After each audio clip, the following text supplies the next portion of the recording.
तो इस लेक्चर में हम लोग देखते हैं ग्रिड व्यू। ग्रिड व्यू क्या होता है और ग्रिड व्यू हम कैसे ASP.NET एप्लीकेशन में यूज़ करेंगे।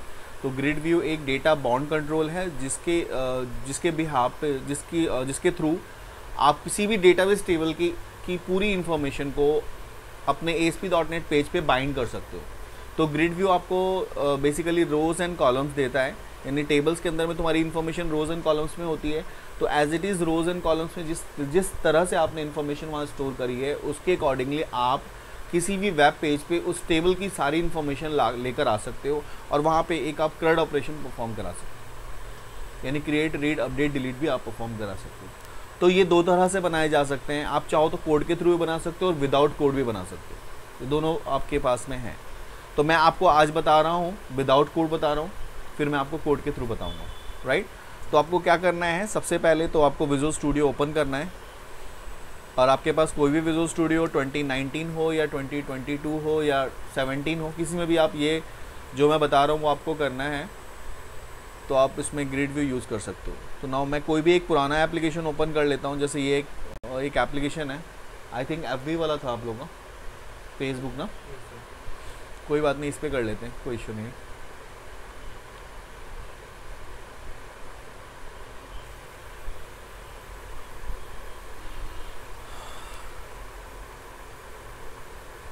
हमारे पास एक एसक्यू सर्वर में टेबल था, नाम याद है, डेटाबेस का नाम याद है, कौन सा डेटाबेस हम लोगों ने लास्ट टाइम क्रिएट किया था इसमें, पेरोल के नाम से।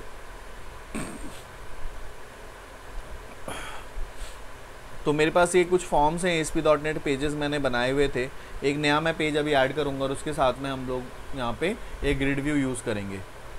तो मैं बाकी सारे पेजेस को भी यहाँ से क्लोज़ कर देता हूँ। तो अगर आपको वैसे क्लोज़ करना हो सारे टैब को, तो यहाँ पे राइट क्लिक करके क्लोज़ ऑल टैब करोगे तो वो सारे जितने भी टैब्स आपके हैं ना वो क्लोज़ हो जाएंगे। यहाँ से पहले मैं लॉगिन कर लेता हूँ इसको सर्वर में।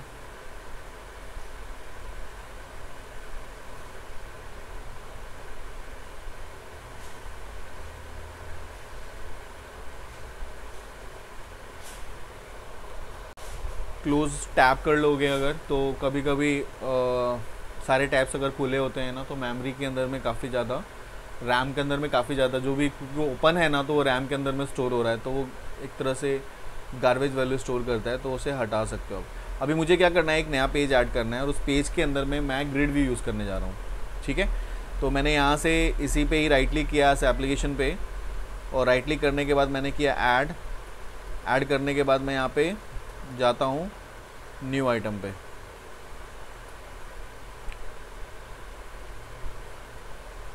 वेब फॉर्म, और यहाँ पे मैंने अपने पेज का नाम ले लिया ग्रिड व्यू,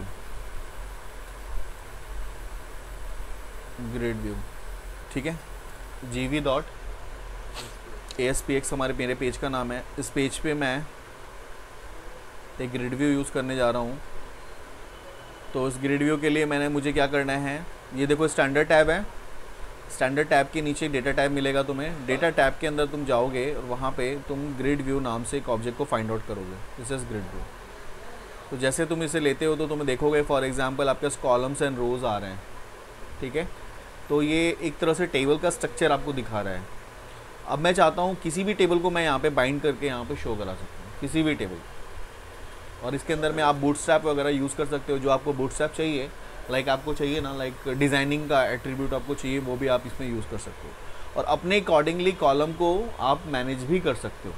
सपोज़ कर लो मेरे पास ये टेबल है, हम लोगों ने जो लास्ट क्लास में बनाई थी, एक पेरोल नाम से एक में डेटाबेस बनाया था।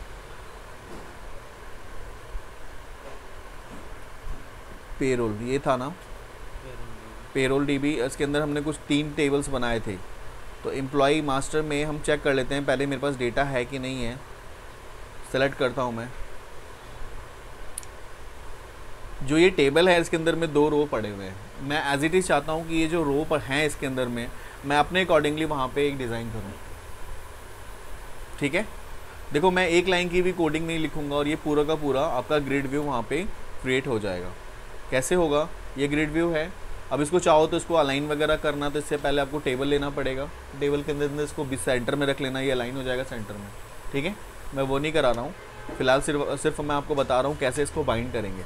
तो देखो ये ग्रिड व्यू है, ये डेटा बाउंड कंट्रोल है। डेटा बाउंड का मतलब क्या होता है, बाइंड करना, बाउंड करना, यानी डेटाबेस की टेबल को आप इस स्ट्रक्चर के अंदर में बाउंड कर रहे हो, यानी कि जो तुम्हारे यहाँ पे इन्फॉर्मेशन होगी टेबल में वो एज इट इज़ आपके पेज पे आएगी। ठीक है, सपोज कर लो हम एक लोकल सर्वर पे काम कर रहे हैं और बहुत सारे एम्प्लॉयज़, बहुत सारे एडमिन हैं, वो अपने एम्प्लॉयज़ डाल रहे हैं। कोई भी एडमिन लॉगिन करे तो उसको पूरा स्ट्रक्चर दिखना चाहिए डेटाबेस का, कि अभी भी जस्ट मैंने एक आपने ऐड किया, 2 सेकंड के बाद इसने 2-3 और ऐड कर दिए, 2 सेकंड बाद इसने ऐड किया, तो अब जो मेरा फॉर्म होना चाहिए वो अपडेटेड होना चाहिए। तो ये ग्रिड व्यू क्या करेगा, उस टेबल की एक्चुअल वैल्यू, जो रियल टाइम वैल्यू है, वो आपका लोड करवाएगा यहाँ, राइट। तो वो कैसे होगा, तो ये ग्रिड व्यू ले लिया। उसके बाद देखो यहाँ पे कोने पे स्मार्ट एक बटन है, उसको स्मार्ट बटन कहते हैं। इस पर आप क्लिक करोगे, क्लिक करने के बाद यहाँ पे चूज़ डाटा सोर्स दिख रहा है आपको, यहाँ पे नन है। इस पर जाके आप न्यू डेटा सोर्स पे क्लिक करोगे। मतलब आपको बेसिकली क्या है, जो हम पहले करते थे, पहले मुझे अगर टेबल्स में वैल्यूज़ को लोड कराना है या मुझे इंसर्ट कराना होता था तो हम क्या करते थे, सबसे पहले डेटाबेस कनेक्टिविटी करते थे। तो वो आप पहले इसके थ्रू कर रहे हो, विजार्ड के थ्रू कर रहे हो, अभी कोडिंग के थ्रू नहीं कर रहे हो, विजार्ड के थ्रू कर रहे हो। तो यहाँ पे मैंने चूज एक डेटा सोर्स सेलेक्ट किया। जब डेटा सोर्स में सेलेक्ट करता हूँ तो we have lots of options. मेरे पास एसक्यूएल सर्वर भी है, मेरे पास एंटिटी भी है, मेरे पास लिंक क्यू भी है, ऑब्जेक्ट भी है, साइट मैप और एक्सएमएल है। तो these are the opportunities, these are the forms through which we can get the data. ठीक है, तो मैं यहाँ पे डेटा को गेट करता हूँ किसके थ्रू, एसक्यूएल डेटाबेस के थ्रू। तो मैंने यहाँ पे एसक्यूएल डेटाबेस सेलेक्ट कर लिया, उसका एक अपना नाम होगा, बाय डिफ़ॉल्ट आएगा। अगर आप चेंज करना चाहो तो कर सकते हो, बट इसकी ज़रूरत नहीं है, एज इट इज़ जो आता है उसको रहने दो और यहाँ से ओके पे क्लिक करो। जब आप ओके करोगे, तुमने डेटा सोर्स तो सिलेक्ट कर लिया, बट डेटा सोर्स के थ्रू आपको डेटाबेस भी सिलेक्ट करना है और टेबल भी सिलेक्ट करना है ना। तो यहाँ पे क्या करोगे, यहाँ पे जाके न्यू डेटा, न्यू कनेक्शन पे क्लिक करोगे। If you have already connection in this page तो ये शो करेगा। जैसे मैंने किसी दूसरे पेज पे बनाया हुआ है तो ये कनेक्शन की लिस्ट शो करेगा, लेकिन फर्स्ट टाइम तो तुम बनाओगे तो तुम्हारे पास ये शो नहीं करेगा। तो उस केस में क्या करोगे, किसी ना किसी पेज पे तुमने अगर पहले से बनाया हुआ है तो दूसरे पेज पे वो ऑटोमेटिकली इस तरह से आएगा। तो उस केस में तुम ये आइडेंटिफाई कर सकते हो कि जैसे मेरा एप्लीकेशन का नाम है, जो ये आपका डेटाबेस का नेम रहेगा वो यहाँ पे शो कर देगा। तो डेटाबेस का नेम यहाँ पे शो करेगा, उसके अकॉर्डिंगली तुम उसको कॉल कर सकते हो। जैसे ये मास्टर डेटाबेस को कॉल कर रहा है, यहाँ पे एक डेटाबेस का नाम क्या है, sun_MVC, उस नाम से कॉल कर रहा है। तो ये ऑब्जेक्ट बने हुए हैं ऑलरेडी, बट इसमें से मेरा कोई ऑब्जेक्ट नहीं है। तो मैं क्या करूँगा, यहाँ पे न्यू कनेक्शन पे क्लिक करूँगा।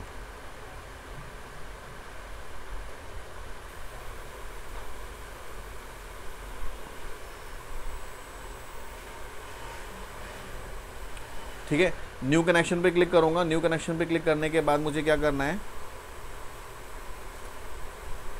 न्यू कनेक्शन पे क्लिक करने के बाद क्या करना है, यहाँ पे देखो ऊपर में ऑब्जेक्ट आ रहा है, माई एसक्यूएल सर्वर करके आ रहा है, इसको रहने देना। सपोज़ कर लो कभी कभी ये नहीं आता है तो यहाँ पे जाके, कभी कभी किसी में हो सकता है ना आए, तो तुम्हें यहाँ से जाके MS एसक्यूएल सर्वर सेलेक्ट करना है।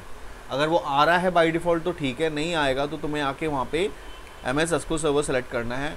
फाइनली तुम्हारे पास ये आना चाहिए। उसके बाद यहाँ पे सर्वर का नेम डालोगे, जो तुम्हारा एसक्यूएल सर्वर का नेम है।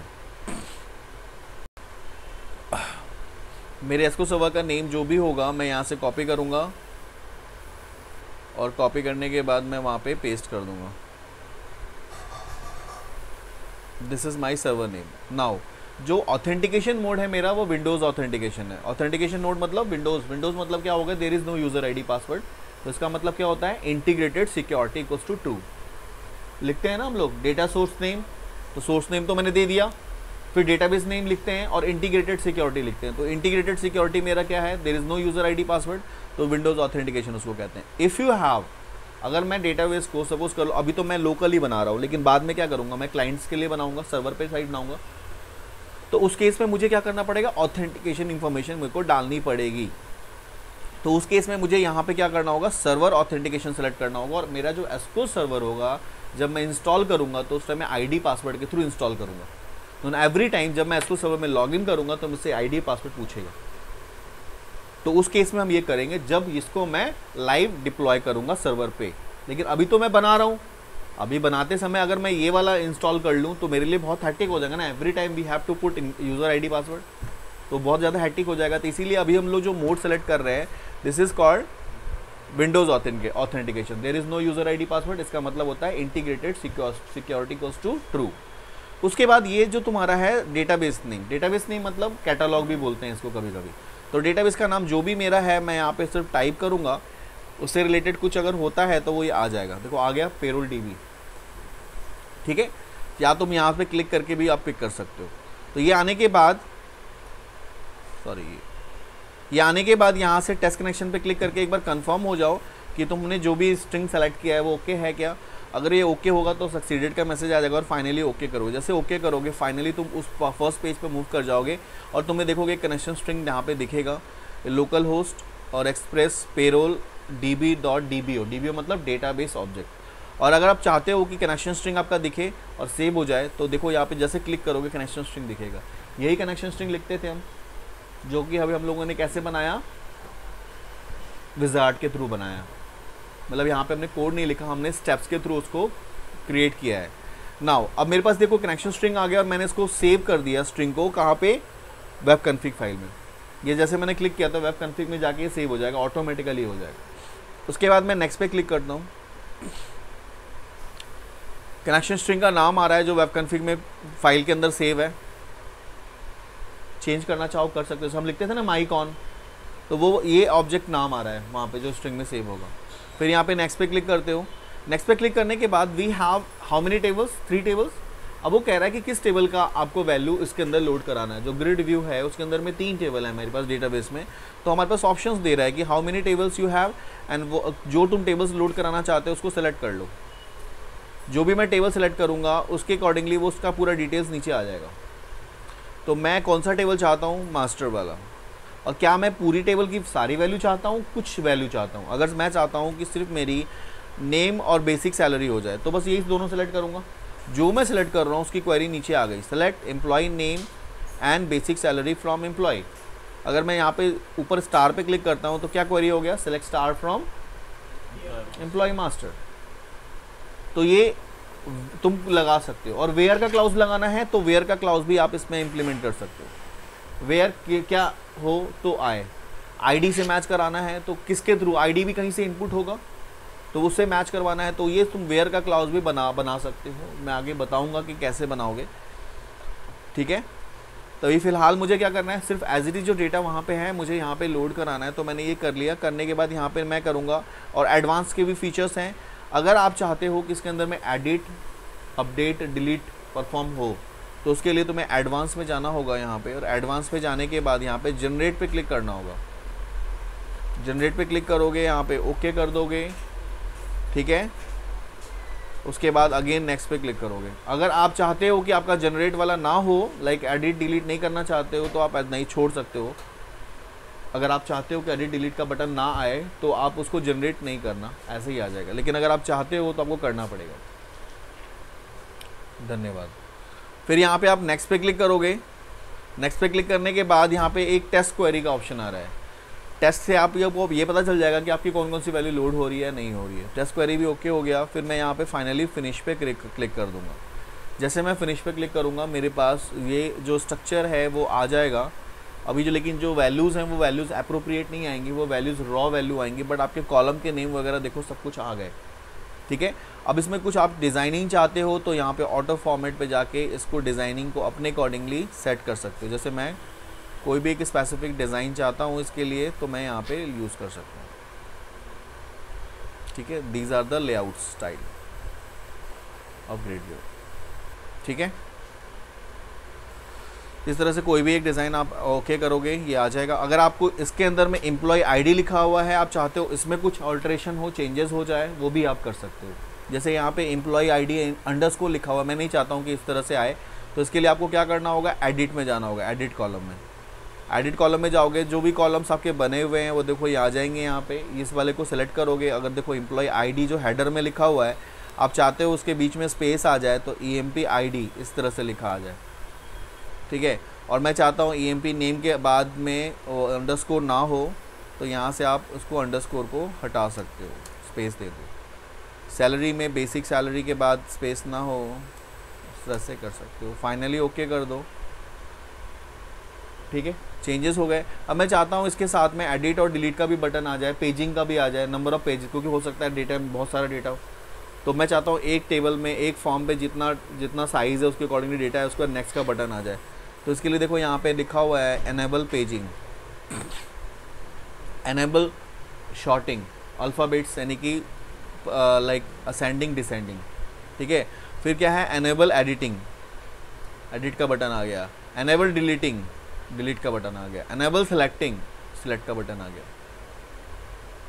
तो ये जो आपने सेलेक्ट किया है, जो भी आपने डाला है वो सारी चीज़ें आ गई। सेलेक्ट का यहाँ पे भी फ़िलहाल कुछ नहीं है तो मैं सेलेक्ट को हटा देता हूँ। फिलहाल मैं डिलीट और अपडेट का रखता हूँ। ये फाइनली मेरे पास हो चुका है। अगर मैं इस पेज को रन कराता हूँ तो मुझे पूरा इस टाइम पे डिलीट और अपडेट का परफॉर्मेंस मिलेगा। इंसर्ट का नहीं मिलेगा। इंसर्ट के लिए हम अलग से ऊपर एक फॉर्म बना सकते हैं। एक फॉर्म बना देंगे ऊपर में, जिससे एम्प्लॉय आईडी, नेम और डजन सैलरी, और नीचे एक सेव का बटन है। इंसर्ट हम वहाँ से कराएंगे और मेरी वैल्यूज़ नीचे इसके थ्रू अपडेट होती रहेगी। अब देखो इसको हम रन करा के देखते हैं। ग्रिड व्यू वाला जो पेज था मेरा, कहाँ गया? Grid view, grid view, this one. इस पे राइट क्लिक करके मैं सेट एज स्टार्ट पेज कर लेता हूँ। इसमें बहुत सारी चीज़ें हम परफॉर्म करेंगे। फिलहाल तो आज मैंने आपको जो बताया है वो एक भी मैंने कोड नहीं किया इसके अंदर में। ये एक ऐसा टॉपिक है जिसके भी यहाँ पे आपका सिलेक्शन होता है इंटरव्यू में। अगर आपने ग्रिड व्यू के अंदर में क्रड ऑपरेशन फाइल अपलोड के साथ में कर दिया तो आपका ऑफर लेटर आपके टेबल पे रखा मिलेगा आपको, लेकिन कोड के थ्रू करना है, ऐसे नहीं करना। ये तो बहुत ईजी है, ये तो कोई भी कर ले, लेकिन कोड के थ्रू इसको कर लेना, that is the challenge part of the application. तो आपका ये ऑफर लेटर एक साइड रख देगा वो, और कहेगा कि आप मुझे ये चीज़ परफॉर्म करके दिखाओ, एंड ये आपका ऑफर लेटर ले जाओ। तो सर ये करने से मतलब है कोड के थ्रू, मतलब कोड के थ्रू करना? हाँ, डिफरेंस है, बहुत बड़ी चीज़ है वो, बताऊंगा। हाँ, डिफ़िकल्ट है ये जो है। इसमें देखो क्या है, इसमें स्टैटिक चीज़ें बनी हुई हैं तो स्टैटिकली हो रहा है। बट आपको वो ये ऐसा तो नहीं होगा ना, इसमें तो बहुत सारे चैलेंजेस आएंगे बीच में, बहुत सारे क्वेरीज होंगी, बहुत सारे मेथड लगेंगे, उसके लॉजिक्स होंगे, वो ये नहीं कर पाएगा। उसके लिए आपको कोड करना पड़ेगा। तो अगर आपको कोड समझ में आ गया तो ये वाला आप तो इसमें भी चेंजेस कर सकते हो बाद में, बट आपको कोर आना चाहिए ना, तो कोर उसके थ्रू आएगा आपको, मैं बताऊंगा आपको। अब देखो जैसे मान लो मेरे को योगेश की इन्फॉर्मेशन अपडेट करनी है, मैंने एडिट पे क्लिक किया तो योगेश का कॉलम मेरा अपडेट मोड में आ गया, और यहाँ पे मैंने योगेश के साथ में सपोज कर लो योगेश शर्मा कर दिया। अच्छा, इसमें सर जो प्राइमरी की है जैसे एम्प्लॉय आईडी वो चेंज नहीं कर सकते? वो नहीं कर सकते तुम, उसमें एडिटिंग में आएगा ही नहीं। देखो आनी नहीं ना, यहाँ पे नहीं आया ना। और इसकी सैलरी मेरे को 25 के से मेरे को 45 करनी है, मैंने 45 कर दिया, ठीक है। और मैं यहाँ पे जैसे अपडेट, अब दो ऑप्शन है, कैंसिल का और अपडेट का। मैं नहीं चाहता हूँ अपडेट करना तो मैं कैंसिल भी कर सकता हूँ, और अपडेट पे मैं क्लिक करूँगा तो मेरा ये अपडेट हो जाएगा, हो गया। और ये सेम आपका डेटाबेस में भी हो गया। देखना चाहोगे? इसको सेलेक्ट करके देखो, एग्जीक्यूट कराओ, देखो तुम्हारी वैल्यू चेंज हो गई। बड़ी जल्दी सैलरी बढ़ गई।